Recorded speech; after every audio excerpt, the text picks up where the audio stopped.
Hi everybody, it's great to be back here again. It is Tuesday, we're getting ready for the Chag Matan Torah, to receive Torah again. And what is the message we're going to talk about this year? As I mentioned so many times, we're going to relive the experience of Torah. It's usually not my style to give reproof and to reprimand, but I'm here to always do it myself. When I try to give, we say in Hebrew, musar, little ethical teachings, I think the lessons are for sure, first and foremost for myself. And I think we can all learn, learn from this as well. I'd like to begin by telling you a story brought down in the Talmud in the tractate of Yoma. The Talmud talks about a great Jewish leader called Hillel HaZaken. And Hillel HaZaken, Hillel the elder, it's a famous story. Many of you probably heard of the story. He was a very poor person. The Talmud talks about what's going to happen when people eventually reach the upper worlds and they're going to go to the heavenly court, and they're going to ask, did you study Torah in your lifetime? And the person may answer and say, I was pretty poor and I had a hard time struggling in life and I didn't have time to study Torah. So the heavenly court's going to answer, well, were you as poor as Hillel, the elder? And this is the story of Hillel the elder now. So Hillel the elder, he was very poor, as I mentioned, and he would work every day and make a small amount of money. With that little money he made, half of it would go to support his family and buy the basic, obviously, food and necessities for the home, for himself to survive.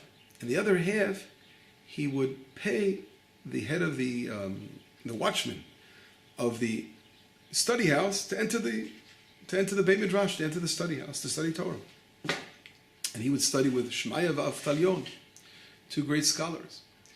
And one day, and this was a very small amount of money, but one day he couldn't make his living. He couldn't make his day living. And he went over to the head of the study house, the watchman of the study house, and he said, "Could you please let me in? I can't. I don't have money today to pay. To pay you." And he said, "No, you can't go in. If you don't have money to pay, you can't go in." So what did Hillel do? Hillel decided to climb the roof.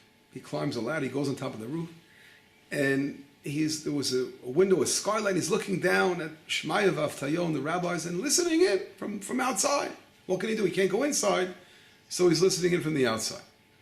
And it's a freezing cold day of the winter. It's a Friday, and it begins to snow. And Hillel is ignoring the snow, and he's focusing on listening to the Torah. And he becomes a snowman, frostbitten up there in the morning. The rabbis wake up and they're looking around, and they say, "Wait a second, it's very dark in the room here." And they look very carefully at the skylight, and they say, "Wait a second, looks like someone's up there. I see a person, it's Shabbat."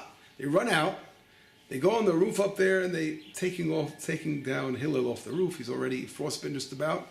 They knock off the snow, they put him next to a fire, and they revive him. And they say, "Wow, this beautiful person, this Hillel, for someone like him, it is worthy to have to transgress the Sabbath to save him." In other words, they were so amazed by someone who was his devotion. Now, if we look at this story, there's a very famous story, I'm sure. Again, many of you have heard of the story. But there are always a couple of different ways of looking at a story. Number one, different levels of depth. Now, for sure, the Talmud brings out a story. We're supposed to look into it as deep as we can and try to get as much as we can out of it. And there are many questions that come up when studying this story. I'm not going to get to all of them now. But the basic, of course, simple understanding of the story is devotion and Mesiut Nefesh. In other words, someone like Hillel, someone as poor as Hillel, literally did everything he could to study Torah, and he was willing to even risk his life for the study of Torah. And unfortunately, when he couldn't even enter the building, he became a snowman and frostbitten in order to study Torah. What do we learn from this? So obviously, there are so many things we can learn from. Number one, we have to realize that today, where Torah is at our doorstep, it is so accessible, and we don't take enough advantage of what we have, the gift that we have to study Torah. I'll never forget my father, let him rest in peace. When I was studying to become a rabbi, he was so, of course, proud of his son becoming a rabbi, and I mentioned to him once, I said, Abba, There's a program out there called Bar Ilan University is making a program. It's like a virtual library. And I said, it's an expensive item. Maybe you can do me the favor of help me get this. And my father, without even batting an eye, right away, he was helped me, well, basically bought me this present of the first Bar Ilan program that came out years ago, when they had the entire Talmud and responsa and of course all aspects of Torah that at that time that was on the program. Every year they add on more and more and more. And I was just so happy. I'm saying, you look at it like having a program like Bar Ilan. Here I don't have to stand up and even get out of my chair. I can just literally press a button on the computer and I could bring up all kinds of different chidushim, different books, and be able to study it right there in front of me. It's an amazing advantage we have, and it's at our fingertips, Torah today.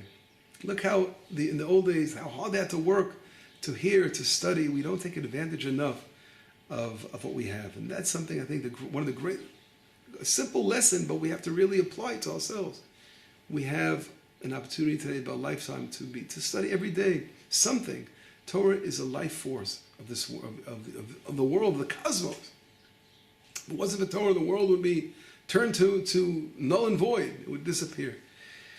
And we have to realize that the light of Torah is getting stronger and stronger. Every generation is getting stronger and stronger. The inner aspects of the Torah, more than anything, the world needs to receive chidushim, new insights in Torah, of studying our deep mystic aspects, the esoteric teachings. And that is a gift we have in our generation, that the messages get stronger and stronger every generation. It gets more powerful. And if we don't sit down and try to study and learn, open up our hearts and open the books, it's not going to happen by itself. And we have to learn from someone like Hillel what it is to be Moseh Nefesh, what it is to be someone who's completely devoted, endless devotion for the sake of Torah, showing how important Torah study is. And we can see some nuances in the story. If you look in a little deeper glance, just simple, observation, we can see that there are very important ideas behind the story. Number one, who is who's this guy? Why does he let him into the Beit Midrash for? Why is he holding him down for? And the answer is, in life, there are so many obstacles we have until we get into the Beit Midrash. And sometimes we have to pay to get in. In other words, it's a big price. We have to sacrifice so much in order to be able to study Torah. And it costs us a lot. Sometimes it costs us half our salary. Interesting, Talmud says half your salary. In other words, you have to obviously live in a world of reality. You have to survive, you have to support a family. But it just puts things in proportion, what we have to do in this world. Another thing, the rooftop. What is he climbing on the roof and listening in? And I thought that represents something very spiritual. He's climbing a rooftop. In other words, it's representing the heavens. The Torah is coming down from above. And he's sort of by the window. He's trying to listen from that window. In other words, he's a vessel of receiving Torah. And what happens is, when someone like him is such a special person in this world, who is not being allowed to study, he really wants it with all his heart and all his soul, what happens is it becomes dark. And that's what happened. The room was darkened. When someone like Hillel, who's giving half his salary, and his whole life is just for studying Torah, and he's not being able to, the world doesn't have light anymore. And that's what it refers to when the window is dark. And the rabbis, that's when they were saying, someone like him, it's worthy of profaning the Sabbath for saving his life. In other words, what are they saying basically? That the whole concept in the Torah is, we must transgress the Sabbath to save a life of somebody, the chai behen, because the whole thing of Torah is life. That's the source of life. And that's what Shabbat teaches us. If there's the whole concept of Torah is life. Is life. Torah gives us the force of life.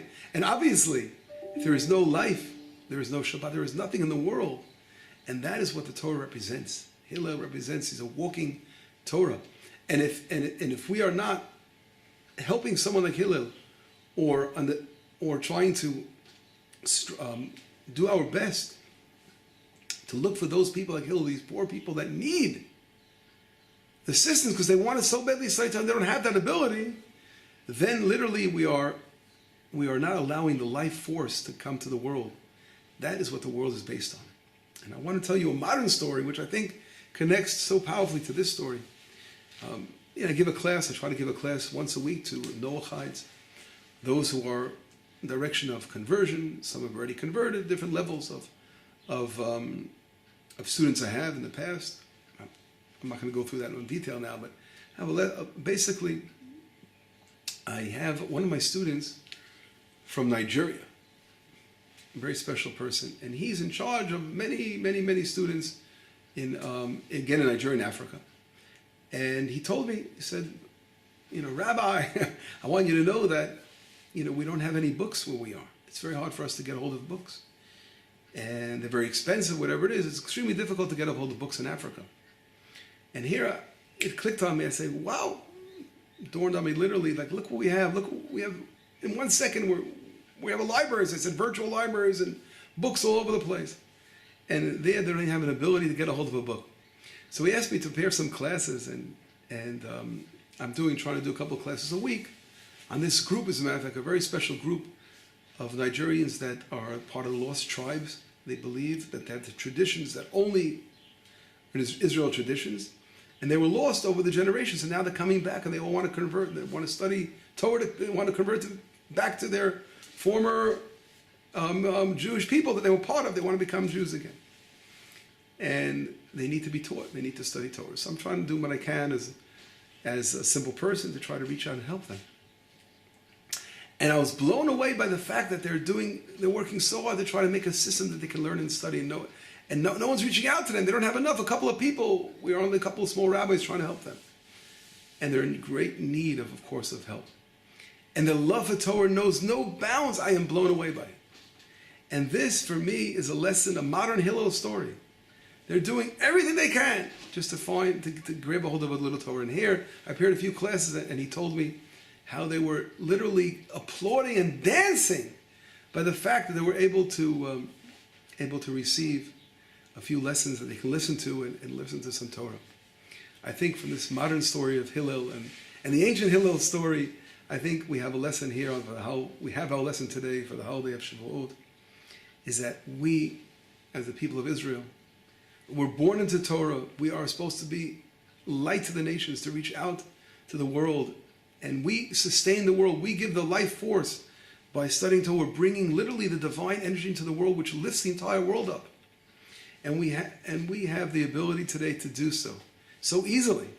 And unfortunately, you see so many Jews that are far away and that don't take advantage, and they're involved in so many other things. But the most important thing, they're skipping Torah study. And this is, of course, I mentioned before, for every one of us. We have to spend more. So we're learning, for those of us who do learn, thank God, every day. Are we spending enough hours studying? Are we studying more, in more depth, in more devotion? How much do we literally give of ourselves so that we can maintain the Torah? That we literally show our endless love and devotion to Torah. And that, I am so grateful to Hashem that I have students like this that teach me what it is that I have, first of all. I was given a gift of being able to study, open up, and here I am, and to realize from them what I should be at, that how much more I have to devote to Torah study. And this, I think, as the day enters, the holy day of Shavuot, we're going to try to focus and learn and study all night and pray in the morning with devotion.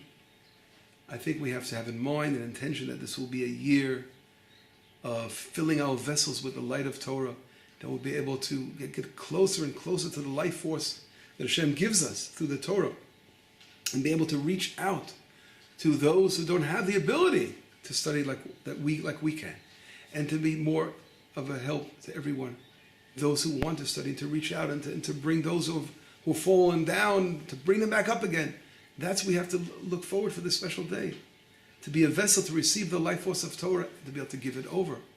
And of course, to be able to practice the Torah and to fulfill the commandments of Hashem and to live a life of spirituality and holiness that we are demanded to through the Torah. This will, of course, I think, if we think about this story and think about what's happening now in the world, it will give us another meaning, another dimension of our Torah study as we enter this special day.